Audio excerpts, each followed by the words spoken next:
What's up, everybody, and welcome to the first episode of our Bunny Bombers review series, a series where we give games a carrot score of 6 to 10 based on 4 major grading areas: technical performance, art and story, gameplay, and lastly, replayability. With introductions out of the way, let's hop right into today's review, Tiny Tina's Wonderlands, rated T for Teen. We're kicking off our review by discussing the artwork, which fans of the Borderlands series are no stranger to. If you love their art in previous games, you'll love this one. Borderlands is known for bouncing between serious and silly in their storytelling. If you don't know what I'm talking about, look no further than Queen Butt Stallion. Come to think of it, I don't remember her ever blinking. That's really weirding me out right now. The story leans heavily into its classic Borderlands style humor. You have the main antagonist voicing his confliction with being a bad guy within the first hour of gameplay, and the NPC names are just wild sometimes. A peasant-ass peasant, a few badass skeletons, and then there's Paladin Mike, who, interestingly enough, didn't really give me Paladin vibes. Passwords, open the bloody gate before I shove leaves down your throat, stick a handle on your ass, and turn you into my own personal bloody teapot! It's definitely him, guys! Open the gate! After over 5 hours of gameplay, I found myself caring less about the story and became more interested in what quirky, funny things I'd experience next. I'm a talking skeleton! Woo! Scary! You're so scared! Now the maps are decently open, with tons of room to explore and look for loot. Every now and then you might find a hard to reach place that requires a little bit of skill, which feels nice to accomplish.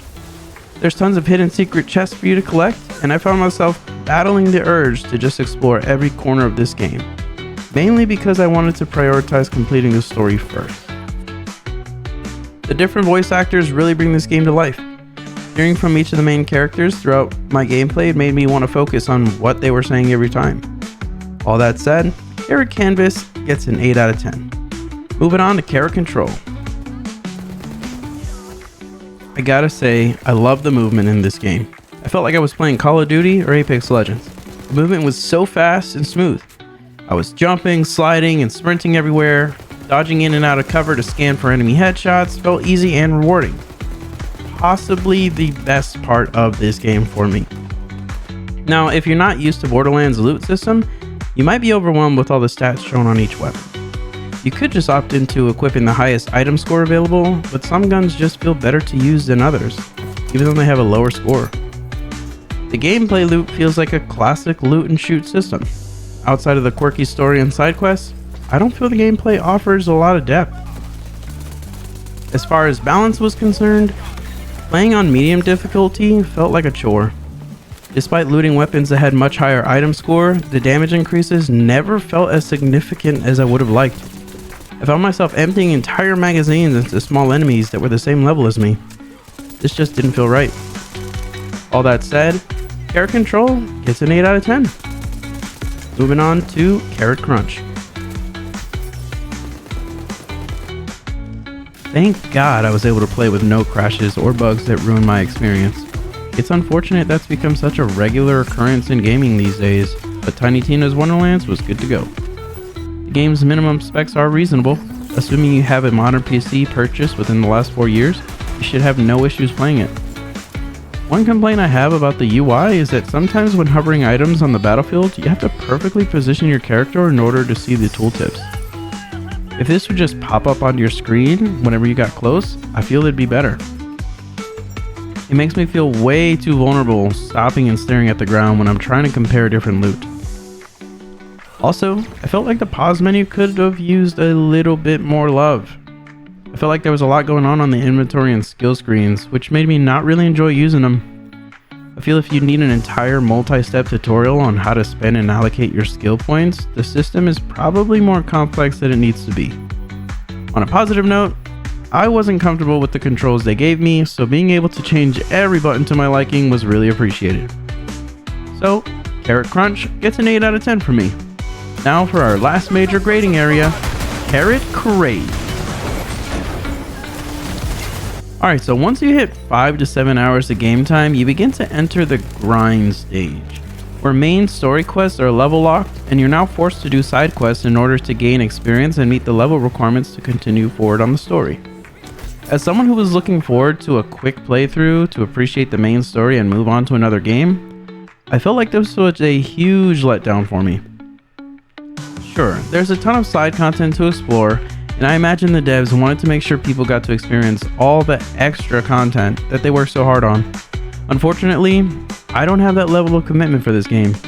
True fans of the Borderlands saga probably do, and I'm sure they would enjoy the grind that is being pushed here. Additionally, I didn't really feel like my choices mattered too much, nor did I really care for my character or the other NPCs. I felt if I wanted to try out a completely different build, I'd have to make a whole new character, and these days that's just not ideal. Unfortunately, this was the game's weakest category for me, so Carrot Craze is a 6 out of 10. Alright folks, I hope you enjoyed a Bunny Bombers review of Tiny Tina's Wonderlands. If you're looking for a single player time killer that's quirky, fast paced, and will give a laugh every now and then, Tiny Tina's Wonderlands might be for you.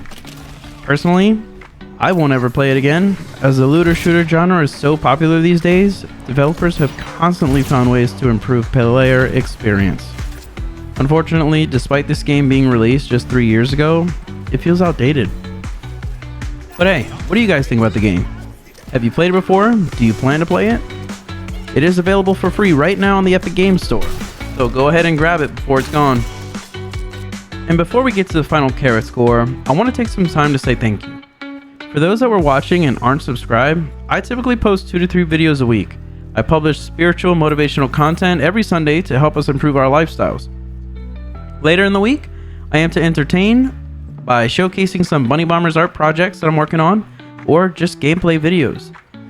This is my first channel, and although it is still small, I rejoice every time I get a new subscriber. Please keep the feedback coming, so I can ensure I've created a channel that we can all love and enjoy together. Don't forget to leave a like and subscribe so I know what type of content works. Alright, enough yapping from me, let's reveal the final Carrot score. So did you guess it right, or do you feel it deserves something different? Let me know in the comments what game you would like me to review next.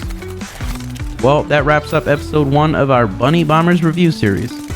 So far, I'm really enjoying pushing out this type of content, and I look forward to sharing more with y'all soon.